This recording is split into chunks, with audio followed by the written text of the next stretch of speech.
اللہ کی قسم جھک جانے میں جو عزت ہے وہ سر اٹھانے میں نہیں ہے، چپ رہنے میں جو سکون ہے وہ جواب دینے میں نہیں ہے۔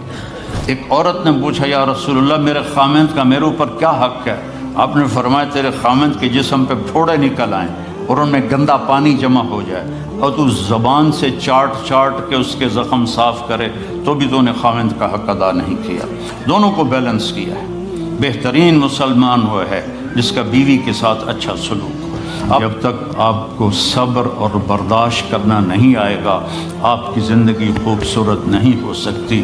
غصے کو پینا سیکھو، غصے کو دبانا سیکھو، غصے کے وقت چپ رہنا سیکھو تو آپ کی زندگی بڑی خوبصورت ہو جائے گی۔ دل دریا سمندروں ڈوبے کون دلاندیاں جانے ہو، وچے بیڑے وچے جھیڑے وچے ونج مہانے ہو۔ میرے نبی نے گھروں کو آباد کرنے کا ایک خوبصورت طریقہ بتایا کہ اس زبان پہ قابو کر لو، اس زبان پہ قابو کر لو، خاموش رہنا سیکھ لو۔ غصے کے بیوی کو غصہ چڑھ جائے تو خامند چپ کر جائے، خامند کو غصہ چڑھے تو بیوی چپ کر جائے تو آپ کا گھر خوبصورت رہے گا۔ اگر دونوں ہی آگ لگ گئی اور دونوں ہی بولنا شروع ہو گئے تو آپ بھی گئے، آپ کے بچے بھی گئے۔ اپنی زبان پہ قابو پانا سیکھو۔ ہماری ایک دھوبن تھی ماسی شریفہ، فوت ہوگی بیچاری، وہ تھی بڑی لڑاکی، چھوٹے قادی آئے تھے، چنگا شرلی پٹاخہ ہے، تو وہ آئی میری بہن کے پاس، کہتی بی بی میریاں نوواں میرے نال بڑا لڑدیاں، لڑتی آپ تھی، میریاں نوواں میرے نال بڑا لڑدیاں، میں نے کوئی تویز دے کہ ساریاں میریاں نوکر بن جانا۔ اب میری بہن کو تو پتہ تھا کہ ماشاءاللہ آپ سوا سیر ہے، تو میری بہن تویز گنڈے کا ہمارے ملک میں بڑا رواج ہے، تو ایسے الٹی سیدھے لکیریں لگا کے نا تو رول کر کے چھوٹا سا بنا کے نا کہا کہ ماسی جب تیری لڑائی ہونے لگے تو یہ تعویذ تم نے یہاں رکھ لینا اور چک مار لینا ایسے، اور اس کو گرنے نہیں دینا، گر گیا تو وہ تیری خیر کوئی نہیں۔ اور اس نے کیا کیا، اس کو چپ کروانے کا طریقہ، تو تعویذ کی تو بڑی اہمیت ہوتی ہے۔ تو ایک ہفتے کے بعد آ گئی، بی بی تو بڑا چنگا تعویذ دیتا، ساری لڑائی ختم ہو گئی کیونکہ ماسی شریفہ چپ ہو گئی۔ تو یہ سب ان عورتوں کو بھی تعویذ دیتا ہوں، ماسی شریفہ والا آپ کو بھی دیتا ہوں۔ ماسی شریفہ والا تعویذ لے لو، آپ کی زندگی بڑی خوشحال ہو جائے گی۔ اللہ کی قسم جھک جانے میں جو عزت ہے وہ سر اٹھانے میں نہیں ہے، چپ رہنے میں جو سکون ہے وہ جواب دینے میں نہیں ہے۔ آپ خاموش رہنا سیکھو، آپ اپنے بچوں کو عزت دینا سیکھو، اپنے بچوں کو ٹائم دیا کرو۔ یہاں مرد کی بھی جاب ہے، عورت کی بھی جاب ہے، تو بچے نظر انداز ہوتے ہیں، ان کو ٹائم دو۔ میرے نبی نے فرمایا اکرموا اولادکم، اپنی اولاد کو عزت دو، اور آپ نے فرمایا خیرکم خیرکم لأہلہ، سب سے بہترین مسلمان وہ ہے جو بیوی سے اچھا سلوک کرے۔ اور ایک عورت نے پوچھا یا رسول اللہ میرے خامند کا میرے اوپر کیا حق ہے؟ آپ نے فرمایا تیرے خامند کے جسم پہ پھوڑے نکل آئیں اور ان میں گندا پانی جمع ہو جائے اور تو زبان سے چاٹ چاٹ کے اس کے زخم صاف کرے تو بھی تو نے خامند کا حق ادا نہیں کیا۔ دونوں کو بیلنس کیا ہے۔ بہترین مسلمان وہ ہے جس کا بیوی کے ساتھ اچھا سلوک ہو۔ آپ نے 11 شادیاں کی، یہ شوق کی نہیں تھیں، یہ اللہ کے حکم کی تھیں اور ہمیں زندگی سمجھانے کے لیے تھیں کہ آپ یہاں رہو یا کہیں اور جگہ رہو، جب تک آپ کو صبر اور برداشت کرنا نہیں آئے گا آپ کی زندگی خوبصورت نہیں ہو سکتی۔ غصے کو پینا سیکھو، غصے کو دبانا سیکھو، غصے کے وقت چپ رہنا سیکھو تو آپ کی زندگی بڑی خوبصورت ہو جائے گی، بہت حسین ہو جائے گی۔ زندگی اندر ہے، باہر نہیں۔ اب روز رائس میں چڑھ کے کوئی اچھی زندگی نہیں گزار رہا ہے، لائف تو اندر ہے۔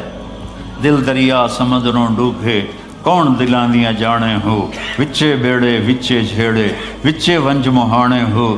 یہ اندر ہے، لائف اندر ہے۔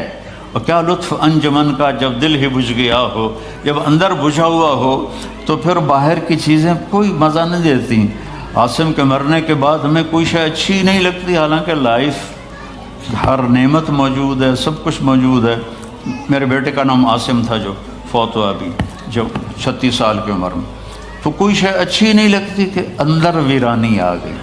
یہ اندر میں خوشحالی ہو، اس کے لیے صرف ایک ہی دوا ہے، وہ ہے محمدی بننا اور محمدی اخلاق کو اختیار کرنا، اللہ کے نبی کے طریقے پر چلتے ہوئے اپنی جان سے لڑائی لڑنا۔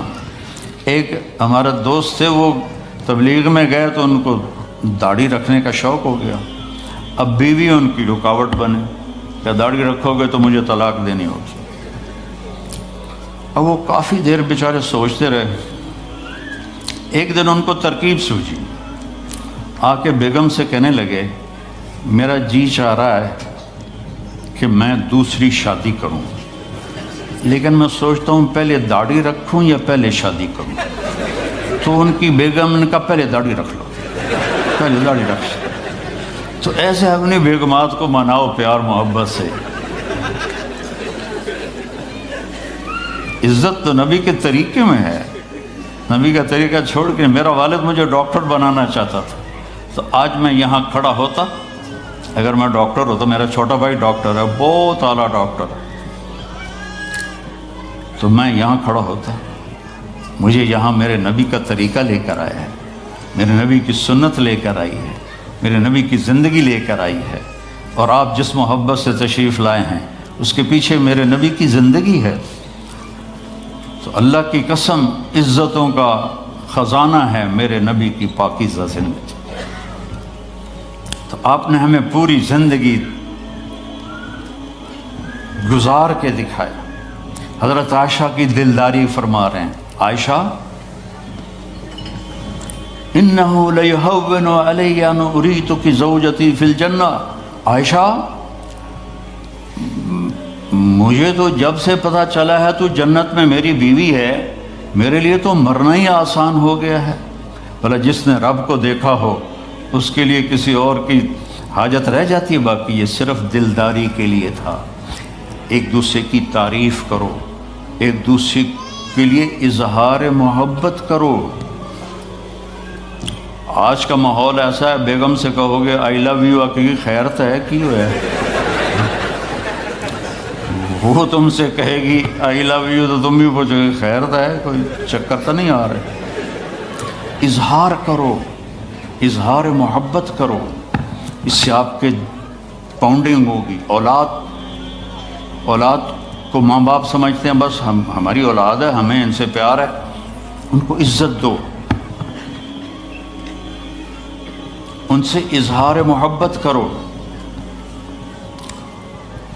ڈاکٹر عبدالحی صاحب ایک بڑے بزرگ گزرے ہیں، وہ اپنے ایک مرید کے ہاں کھانے پہ گئے تو پوچھنے لگے کھانا کس نے بنایا؟ تو مرید نے کہا جی میری بیگم نے بنایا۔ کہا اس کو بلاؤ۔ ان کی بیگم آ گئی تو فرمانے لگے بیٹی آپ کا کھانا کھایا بہت ہی اچھا تھا، بہت مزے کا تھا۔ وہ رونے لگی دھاڑ دھاڑ۔ تو وہ ڈاکٹر صاحب پریشان ہو گئے کہ بیٹی خیریت تو ہے، کیا ہوا؟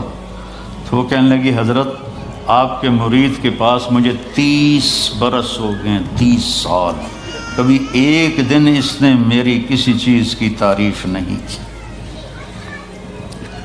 تو اظہار کرو، اظہار کرو۔ حضرت فاطمہ وہاں سے دروازے میں داخل ہو رہی ہیں، آپ کمرے میں بیٹھے ہوئے ہیں یا لیٹے ہوئے ہیں یا کرسی پر ہیں یا زمین پر ہے، جو ہی حضرت فاطمہ تھے تو اب ایسے تیزی سے آگے بڑھتے تھے، وہیں نہیں کھڑے رہتے تھے، اور ایسے حضرت فاطمہ کا ہاتھ پکڑ لیتے تھے اور اس کو یہاں بوسہ دیتے تھے، اور کبھی ماتھے کا بوسہ لیتے تھے، پھر ہاتھ پکڑے پکڑے ان کو ایسے لاتے اور چارپائی پہ بٹھاتے، اس کے بعد خود بیٹھتے تھے۔ یہ میرے نبی کی عزت ہے اولاد کے ساتھ، یہ عزت دو، وہ تمہارے رہیں گے، تمہارے بن کے چلیں گے۔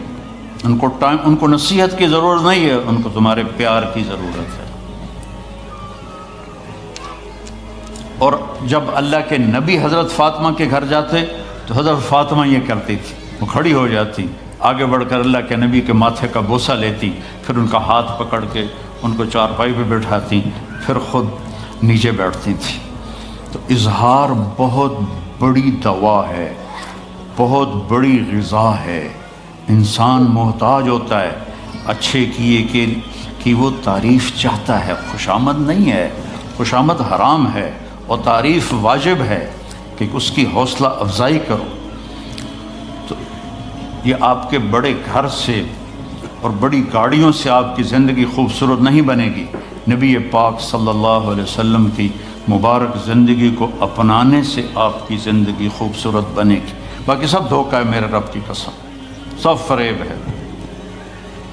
کچھ سال پہلے یہاں سے کوئی بڑے تاجر کی بیگم گئیں وہاں لاہور، تو مجھے انہوں نے ملنے کی خواہش ظاہر کی، تو ملانے والے نے کہا کہ یہ خاتون کے جو خامد ہیں وہ پاؤنڈ میں اربوں پتی ہیں، پاؤنڈ میں۔ ٹھیک ہے، وہ آ گئی اور آ کے رونا شروع کر دیا کہ لوگ مجھے سمجھتے ہیں میں بڑی خوش قسمت ہوں، بڑی دولت ہے، بڑی گاڑیاں ہیں، لیکن میں سب کو کیا کروں، میرے خامد کا سلوک ہی اچھا نہیں۔ ہر شے اس نے زیرو کر دی کہ سلوک اچھا نہیں۔ اس کے چند دن بعد ایک اور واقعہ پیش آیا۔ ایک نوجوان میرے پاس آیا کہ حضرت اللہ نے دنیا کی ہر دولت دی ہے، ہر شے دی ہے، لیکن میری بیوی کی زبان 30 فٹ لمبی، میں کہ 29.5 فٹ کٹ دے باقی ران دے، کہ اس کی زبان بڑی لمبی ہے، میں تنگ، اگر بچے نہ ہوتے تو میں اس کو طلاق دے دیتا۔ تو بھائی بہنوں، بچوں بچیوں، اگر زندگی کو خوبصورت بنانا ہے تو نبی کا طریقہ ہے، اللہ کی قسم اس کے سوا کوئی طریقہ نہیں۔